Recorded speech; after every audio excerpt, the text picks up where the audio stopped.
Nous avons commencé par dire que l'intimité est une relation privée entre deux personnes, une relation qui n'accepte pas qu'une autre troisième personne puisse entrer, une relation de confiance, une relation entre des cœurs, des âmes, des esprits. Il y a plusieurs degrés de relations, il y a plusieurs niveaux de relations. Si on devait répertorier les différentes sortes de relations, on dira qu'il y a des relations qui s'arrêtent à la véranda, les relations de véranda. Mais il y a aussi des relations de la maison à l'intérieur, où on peut entrer et s'asseoir dans le salon.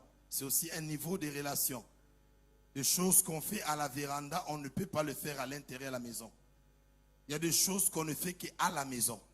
Celui qui est à l'intérieur de la maison, par exemple, s'il fait chaud, ne va pas sentir cette chaleur. Celui qui est à la véranda, si elle n'est pas couverte, la pluie va tomber sur lui, il va mouiller tout ce qu'il possède. Il y a des personnes qui ont des niveaux de relations, aussi il y a des dangers. Ils ne sont pas épargnés de ces dangers-là. Tout ce qui arrive à la cour peut leur arriver. Maintenant, ceux qui jouissent quand même de certains privilèges, parce que les relations les ont permis d'entrer à la maison. À la maison, il y a une toiture. À la maison, il y a une couverture, il y a les murs qui protègent. Et à cause de cela, ils jouissent ne fût-ce que la protection contre la chaleur, la protection contre la pluie. Mais c'est un niveau de relation. Mais il y a aussi des relations qui sont au couloir. Les choses du salon, on ne les dit pas au couloir.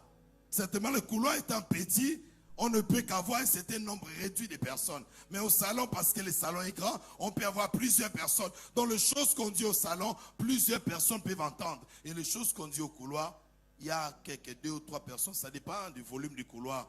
Quelques personnes, ça peut écouter. Mais il y a aussi des relations de la cuisine, il y a les relations de la douche. Mais lorsqu'on parle de l'intimité, on veut parler d'une relation d'une chambre. C'est pour cette raison que Jésus a dit, lorsque tu veux prier, entre dans la chambre. Jésus connaissait que la maison n'a pas seulement une chambre. Jésus sait qu'une maison doit avoir un salon. Jésus sait qu'une maison doit avoir le couloir. Jésus sait que la maison a des toilettes et la cuisine. Mais il dit, lorsque tu veux prier, entre dans la chambre. La chambre, c'est un lieu secret. Et là, certainement, Jésus est en train de parler de la chambre de papa. La chambre de papa, n'importe qui n'entre pas, n'importe comment. Parce que c'est la chambre de papa. C'est là où papa reste avec maman. Et un enfant